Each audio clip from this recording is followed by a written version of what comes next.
Security VIP is the official podcast of the security industry, from manufacturers to end users and everything in between. Security VIP is your home for nothing but the truth.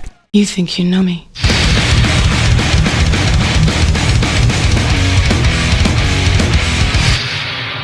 On this day, I see clear. You're listening to the Security VIP Podcast, hosted by Taylor May, the official podcast of the security industry and home of nothing but the truth. Today on Security VIP, we feature the founder and CEO of CertiPath, Jeff Nigriny. Get ready for nothing but the truth. Security VIP Nation, what is going on? Welcome back to another episode of the Security VIP Podcast, the official podcast of the security industry, and your home for nothing but the truth. As always, I'm your host, Taylor May. And on today's episode, we're featuring the founder and CEO of CertiPath, Mr. Jeff Nigriny. Jeff, welcome to the podcast, man. How are you doing today? I'm doing great. Thanks for asking. Now, Jeff, a couple of weeks ago, maybe a month ago, a colleague, Thomas, reached out to me and kind of spoke a little bit highly about you and kind of your background. And I was like, who is this guy? I've never heard of CertiPath. So maybe tell us about Jeff and your background, man, before we touch base on CertiPath. Yeah, happy to. Let's see, background. While I was still in high school, I worked in desktop repair. It's pretty glamorous. But I also taught, and I'm going to date myself a little bit here, I taught advanced Microsoft DOS for the community college. Nice. I got called the Doogie Howser of computers back then, which is an old reference in and of itself.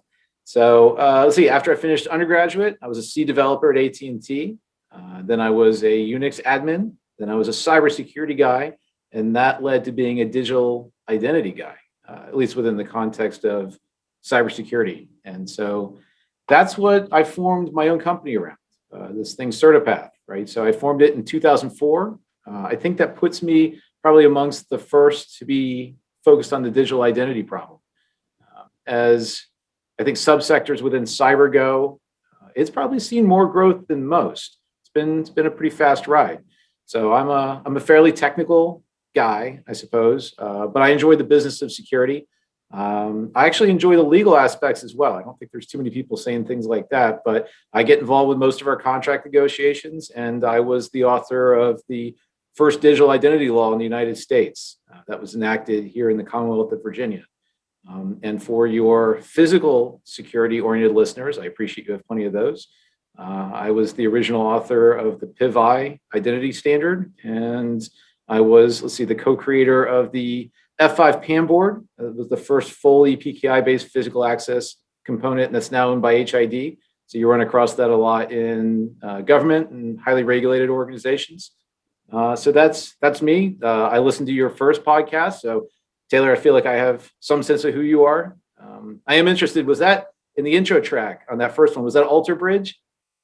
It was Alter Bridge. You're a man of good ears right there. I love it, dude. Not a lot of people get that. Not a lot of people understand. Shine Down, Seven Dust, Disturbed, Metallica, Pantera. Let's get it done. Dude, I love it, man. I like you already, and I just met you.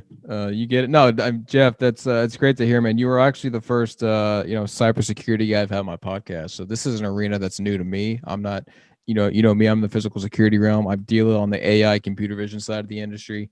Yep. So the cybersecurity game is relatively new, but I do agree with you. It's coming up strong. So walk us through CertiPath, man. What's it all about? Okay. Well, I'll tell you what, let's spare you and your listeners the elevator pitch. Let's instead say, I would say that CertiPath is about trying to be the very best at a very specific thing. That's probably good advice for any company, but I think here at CertiPath, we've really made that our mantra. I often think about quotes from Jack Welch, as do a lot of people in business. And I think one of the things that I like best he said was he was certainly renowned for selling off any business that wasn't number one or number two, at least from a sales perspective. But when you're a small business like CertiPath, that's not how you have to look at it. You have to look at it as, are we number one or number two in our proficiency at whatever we're trying to do? And so that's what I've been trying to do. I've been trying to build, I guess, a world-class proficiency at digital identity, and all that it touches. We are, I think, absolutely committed to doing that, and we disrupt ourselves pretty constantly. Anytime we see a new approach or a technique, we go off and try to do it, learn about it. I think just as often we originate the new technique.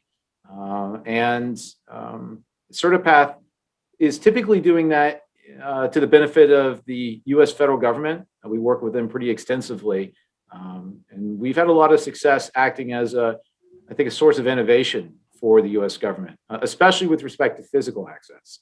So I'm definitely one of those guys that plays on both sides of the fence, cyber and physical. And I think more generally, we try to hire the very best people that we can find. And I try to take their work product and make it something that's reusable. But I guess it's more than just reuse. I want that work product to be instructive to the next person I hire and so on, because what always happens, especially in this space, because there's not a lot of people who do what we do, and nobody is an expert in all the different aspects of digital identity, at least as we use it in both cyber and physical security. So we have to have a means to get all our people up to speed on all of these things on more or less this continuous basis. It just never stops. And there was a time when we tried a different strategy. And the second you take your focus off of helping the next generation of people coming on to do what you do, that like what you do, want to get involved, the second you do that, you end up becoming one deep, and then you're not deep at all. So there's a lot to this idea of bringing on very smart people, but dedicating a good bit of their time to helping everybody else get up to speed with what they've learned. And if you don't do it, I don't think you achieve Jack's model. Right? I think a big part of what can be learned from that is always keep that inward focus. So I don't know. The federal government has the concept of subject matter experts levels 1, 2, and 3, and I think we've loosely organized CertiPath. We have both a service division and a software development division, and I think both of our groups use that more or less. We have sort of level 1, 2, and 3 people. Yeah, I mean, you hit on a lot of good points there. Education is key, especially in this space. And, even on my side of the industry with physical, AI is still so new. And I think AI has been kicked around for a while and no one really understood it. So understanding your neck of the woods is crucial too. And I got to ask you, Jeff, when it comes to hiring the right people and kind of the best in breed people, what are those classifications or qualities that you look for? Yeah, so there was a time where if you hadn't literally written a book, we probably didn't hire you. If you didn't write, one of the IETF RFC standards, you probably weren't going to work here. It's this buy best, cry once mentality to hiring. And not only is that a really, really expensive way to go, but that can also lead to some corporate psychology type problems. People who at one time thought they were the smartest person in the room found out that they weren't. And so what we do now is we go and try to find people who look like they've got a fairly well-rounded set of skills. If we're looking for a mid-range person, but has perhaps a leaning towards something in the computer science space. Maybe they have a programming background, or on the physical security side. If they were an integrator that now, maybe they're doing some design stuff, right? Where anytime I can see where somebody has tried something new and has some success, I think that's going to work pretty well. Because in a small company, you got to wear a lot of different hats. And it's just my opinion, but people who do well in big companies tend to specialize in one skill. And maybe they build that skill over time, but they frequently don't get out of that one swim lane very often. So I'm looking for people who have already demonstrated on their resume that they were willing to take some risk and skip around some. Jeff, wouldn't it be nice if everyone would just stay in their swim lane and just focus on their one job? I say it all the time, man. I say it on this podcast. Just stay in your damn lane, people. Like, the people that get out of their lane is when things get compromised. Things are half-baked. They're not proven.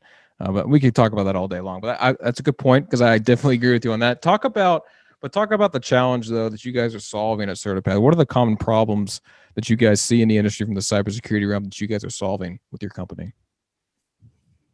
We, as an identity company, are historically, we've always trying to obtain a very high level of confidence.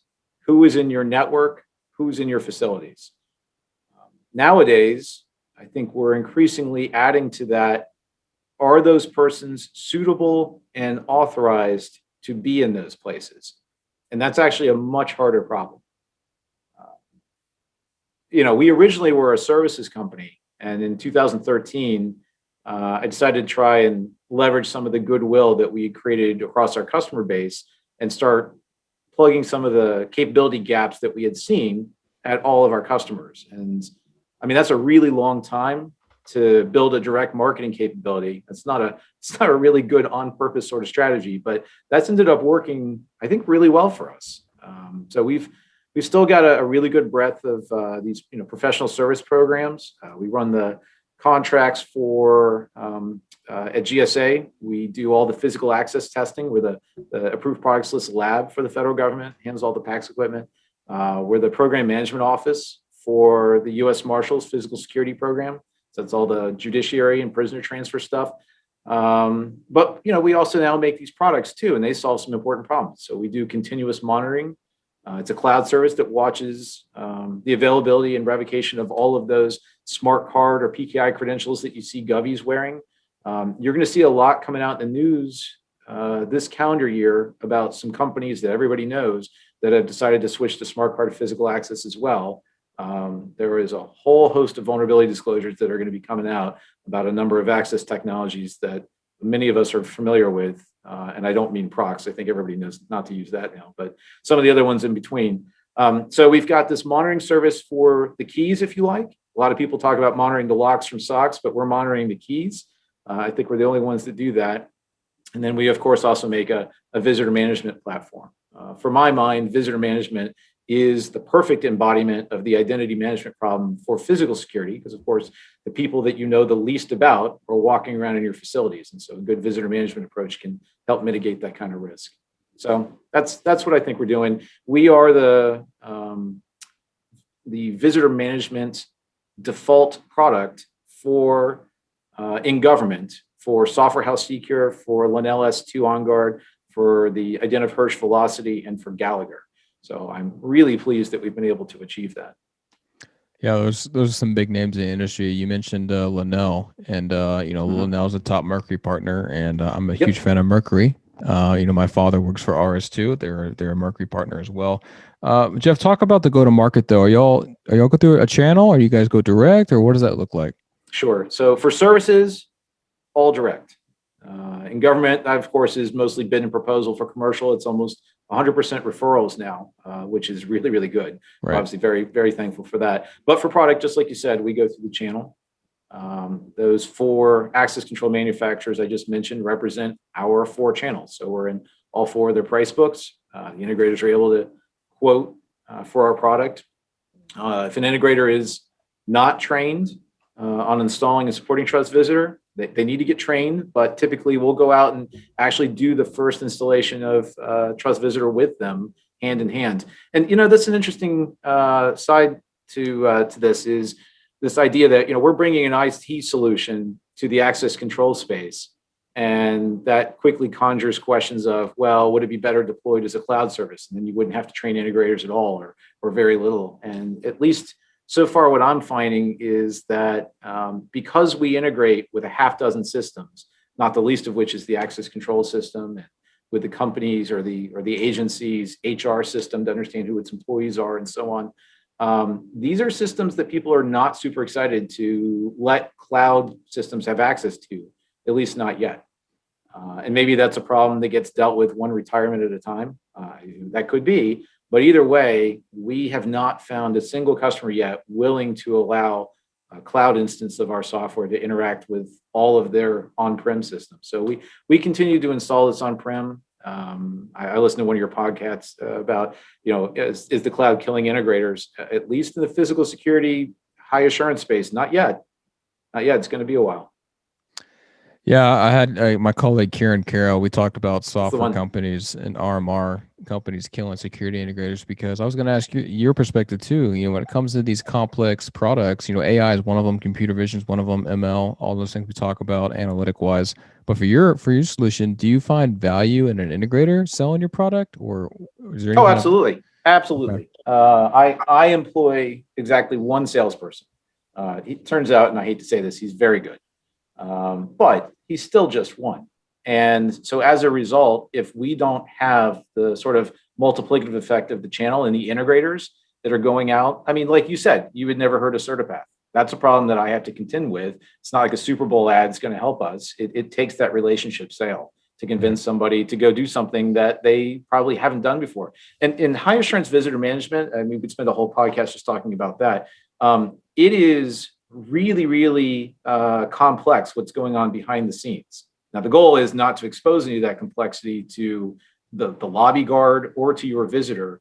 But I mean, we are literally going into the access control system. We understand the walking path that a visitor will take to get from your perimeter to wherever the conference room is or the location of their visit. We understand every reader they're going to interact with. We understand all the aspects of what their credential is versus which readers they're going to interact with, and looking for whether that's going to actually interoperate and dealing with it if it isn't. We have to understand if an employee is an employee, but they don't normally have access to building B, so that we have to give them temporary access from 2 to 3 today. And we act in many ways like a virtual enrollment station to the access control system. And we're doing that all over the internet. And that has a lot of security ramifications in and of itself. So if we don't have integrators that are out there and able to sort of assuage the fears of the customers ahead of time, this sort of thing typically doesn't get sold. Yeah, I agree with that. But do you feel like some of these end users, though, are more diverse now, where they understand, or they've been in an integrator role and they've been through a law enforcement role or military background, or they understand new tech, cutting edge tech? Do you find value now with these end users that you deal with in your market, that they would say, you know what, why do I need an integrator if I understand this technology? If you consider that we support probably 80-20 government commercial, that is not the case amongst government physical security officers. That's not the career path they've been on in most cases. I don't disagree necessarily for commercial, but for government, that's not what we experience day in and day out. Right. Yeah. No, I think they have done what they've been doing for 20, 30 years in some cases, and this is all new and very scary. Yeah, I mean, the conversations are about the cloud and AI and the IoT devices, and where this industry is heading. My dad's been in this industry for 15 years on the access control space, and he would have, back when he started, it was key fobs, right, and just PIN Sure. codes, and now it's like touchless, contactless now Yep. in this market. So, what are your verticals? You mentioned government. What about commercial, and what other verticals did you guys highlight on the most? We are big anywhere there is high assurance requirements, typically places where people have to go with multi-factor authentication, both in their IT systems as well as in their physical access control systems. So energy is a big one for us. Finance is a big one for us. We recently made an acquisition in the healthcare space. And so I think healthcare is going to be our big emerging one. Yeah, healthcare for sure, especially with the CARES Act funding and all the funding they got, and especially with the schools too. Schools now are getting some new funding, and it's crazy to see how this pandemic has affected our industry. But how has it affected CertiPath? How has COVID-19 impacted, and how have you guys kind of adapted to this new normal? Everyone's saying. Yeah, that is the topic of conversation for everybody. Well, I'll be blunt. I think selling visitor management to people sitting at home, not receiving visitors, has not been the easiest thing I've ever tried to do. Right. That, and frankly, has been pretty hard. But starting, I think maybe last May. Yeah, last May. I think it was pretty apparent that there was going to be a day when everyone would start going back to work. At least, that's what we started talking about. I think that we were hoping it was going to be last year and not this year. We were perhaps a little too optimistic. Maybe a lot of people were like that, but be that as it may, we could tell there was going to be a day. And then we started thinking about, well, what's that day and the day after that day going to look like? And I started to think about some really, I think, interesting nuances with that. If you think about it, in all of our facilities, we've always accepted that employees go through a lot more identification and screening before they're allowed to walk around the facility than any given visitor. That is the norm. Unless I think you work in our field, that's not something that you typically are going to think is a risk. That's not what the average employee is worried about. And there are certainly some organizations that have worked to try to address that over the years. I think background checks for visitors, those facilities that do that, are good examples of people who are trying to get a better idea of somebody's trustworthiness or suitability before they come on site. But those places are probably, few and far between. That probably describes more government than it does commercial. We have I think a great integration with Ident Solutions inside our visitor management platform for doing just that. But I think as we start to come back to work, suitability is now going to be a lot more than just your background check being done. I think it's going to be much more about your biological suitability to be at the facility. And that one's interesting because it's a risk that's the same between your employees and your visitors, right? Everybody has the same biological risk when they show up anywhere. Everybody had the same chance, more or less, of having been exposed to whether it's COVID-19 or, forgive me for saying, COVID-22 or whatever the next one is. And there will be a next one. So I think, we as humans have a confirmation bias built into us. And that's a really dangerous thing if you are responsible for security. Confirmation bias is that thing that makes us, believe that we are inherently safer, having our friends in small quantities, albeit, come over to our house for dinner than it is for us walking around in a grocery store with people we don't know for 10 minutes. Obviously, if you really think about it, that risk is exactly the opposite, but it's really hard to get that thought out of your head. And if organizations, I think, do wellness screening in exactly the same manner for both their employees and their visitors, that's really going to go a long ways to helping people see that, maybe we should say it this way. If you do wellness screening for only your employees, not your visitors, I am concerned that your employees are going to see that. It's going to be readily obvious. Those that are more COVID cautious are going to say, it's frankly safer for me to stay at home, work from home. And that's a precarious position for employers to find themselves in our arguably very litigious society. So I think back to work needs to really take into account the optics of workplace safety and the processes that we're going to be using to keep it safe. So, even though CertiPath makes a visitor management platform and not an employee HR system, when we started thinking about this last May, we started to think we were in a pretty great position to handle wellness screening for employees. So that's what we've been up to. We've been taking our platform and we've been adapting it to start to handle wellness screening for people, and not to do it necessarily right when they show up in the lobby, but to do it remotely, at least to try to do it remotely. We start trying to interact with people well in advance, up to hours and minutes before they show up. And if you do wellness screening, that's all fine and good, but consider that the value of wellness screening is not that much if it doesn't have an impact on the access control system. So if we're dependent on a lobby guard to do something with somebody who's just tested outside of whatever is the temperature scan or the pulse ox or what have you, how well is that going to work, day in and day out every time? Do we really? I was going to ask you, what are your thoughts on you mentioned wellness screening. What are your thoughts? What's that process look like? You got temperature detection, you got mass detection, you got face recognition. I mean, all these technologies. What are your thoughts on those technologies? Right now, the best we can do is we can ask the questions the CDC gave us. We can do thermal imaging. We can do pulse ox if you want to get really advanced. That's about it.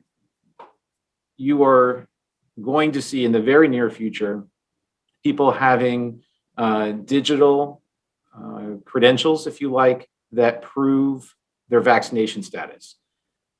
So a big thing that we're working on right now, and your podcast can be the first to hear about it, is that I think we'll be the first visitor management platform to be able to accept these digital vaccination assertions and create sort of like a TSA pre-check like effect that because I have proof of having been vaccinated.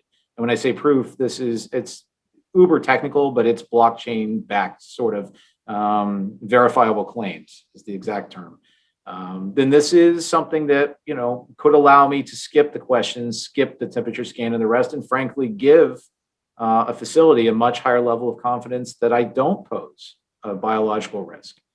And that's ultimately what we're trying to do. And if somebody was on the fence about getting the vaccine, certainly we could understand that some part of the population that will be true for, perhaps the convenience factor will be enough to push them over. And so I like it from that perspective as well. Now, if somebody fails wellness screening, that to me is the more immediate danger, is how do we handle that? And so I have seen a number of other wellness screening approaches that don't do anything with the access control. And that seems very nonsensical to me. So whether you have the PACS lock every account at midnight and then use the employee wellness screening as a enabler, right? That once I've answered the questions and I've passed whatever the temperature check or what have you is, and that's what re-enables my badge. All right, a little draconian, but certainly that goes a ways to showing the employees that you're taking back to work seriously. The inverse rather of that, of course, would be to leave everyone's access enabled, but then as soon as somebody fails, it disables their access. So not surprisingly, we support both of those modes, and we think that's a really important part of the overall approach. So when can we expect that feature to come out, Jeff, with you guys? I'm really glad you asked that. It comes out this month. Oh, and it's actually part of the base product. So I am really hoping that all of our existing customers will, and see, this is where if it was a cloud service, I wouldn't have to worry about everybody upgrading, but because it's an on-prem, I've got to go and hope that all the customers will upgrade to that latest version in advance of when they start to have people come back. But it's there and ready to be used. Exciting stuff, man. You heard it first on this podcast, baby. That's a really cool feature, because anytime you can make things autonomous and seamless for the end user and for guests and visitors, it's more customer experience, right? That's what it's all about. Yeah, and it's no knock on lobby guards, but we're talking about a process that humans are not good at. These sort of monotonous things where we've got to tell somebody no, and we're not well suited for that.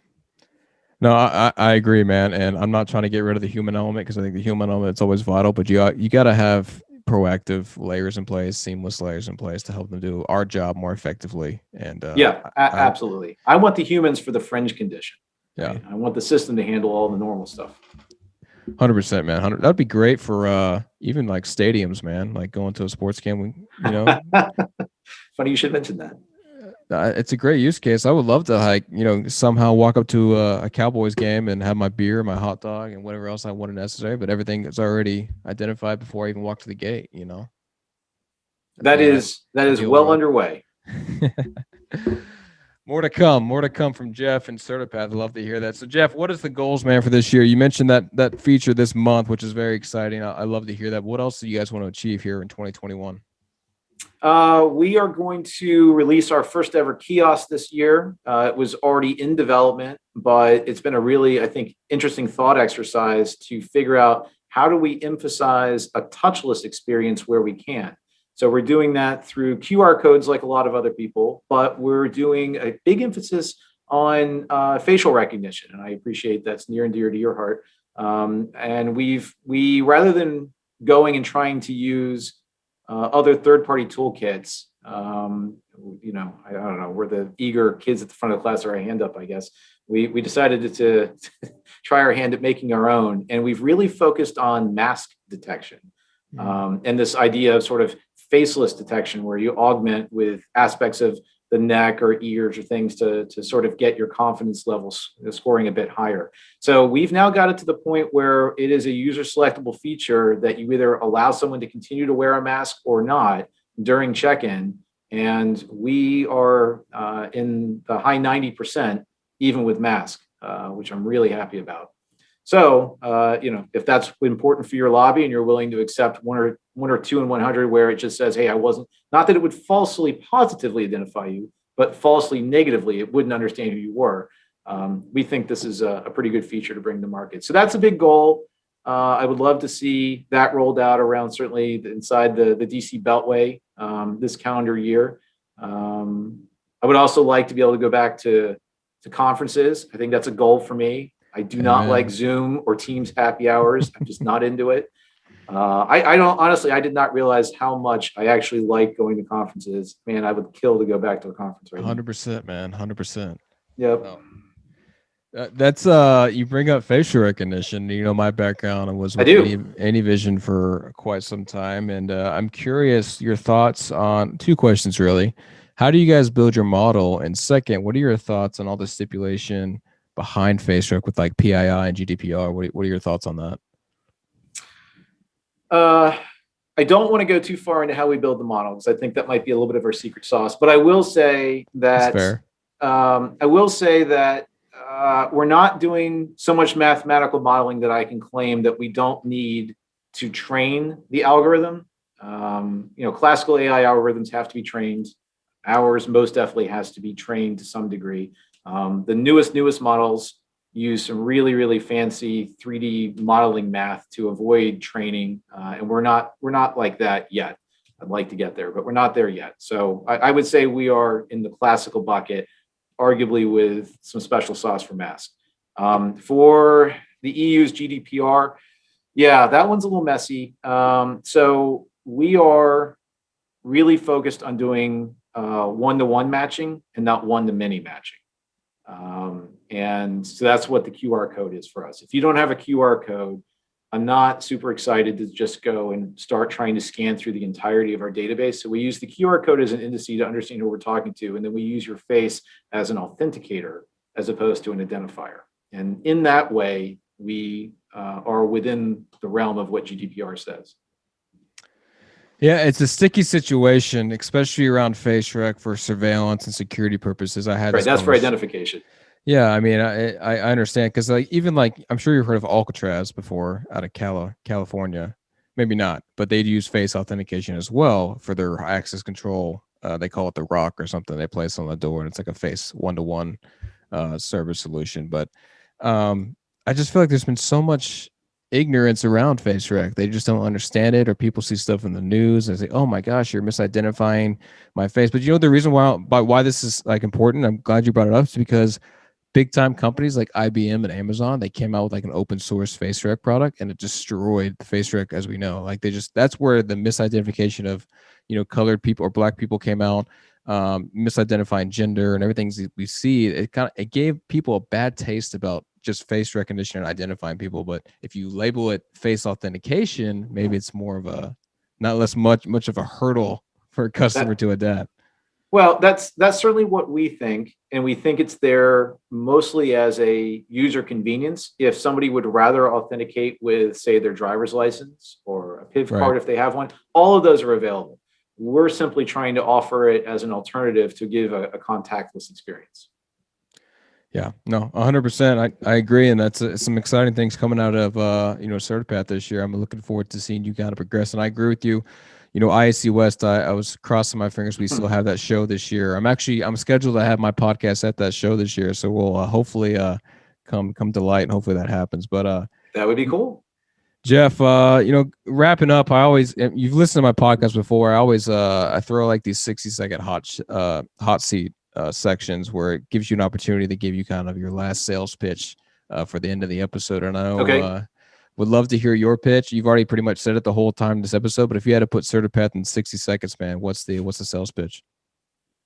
Okay. Let's see. If you need to know who you are transacting with, who you're communicating with, collaborating with on your networks or in your facilities, I think I like to say CertiPath is the McKinsey of digital identity consulting. I think we employ many of the world's leading experts in this area. We've helped clients all around the world. We work equally well with government commercial clients, and because we do not make access control products, I think we can more effectively serve as customers, buyers, agents. When we engage, we place people on technical teams, as staff augmentation. We assign senior program managers to work with the client's management, and then I personally engage with executives and boards on that engagement and discuss how their overall security is being improved. So, for me, that tailored parallel engagement has proven highly successful in all that we've done, and that's CertiPath in 60 seconds. You heard it first, guys. Jeff is laying down the the mic down here on my podcast about CertiPath. I'd love to hear it. You are the first ones from a cybersecurity company to be on my podcast, so I want to congratulate you. Cool. As well. Jeff, for people that want to get more information about CertiPath, maybe have a conversation with you. What's the contact information? Yeah, CertiPath.com, info@CertiPath.com. There are a million ways to get us. LinkedIn, Facebook, you name it. Awesome, Jeff. Appreciate that, man. And for those who have questions, comments, or concerns, you can email me at info@securityvip.net. Once again, that's info@securityvip.net. You can watch this episode of Jeff and I on our social media channels on YouTube, Spotify, LinkedIn, as well as Facebook. Make sure to check in there and stay tuned for our next episode release. See you then. Better recognize. You wanna talk that shit?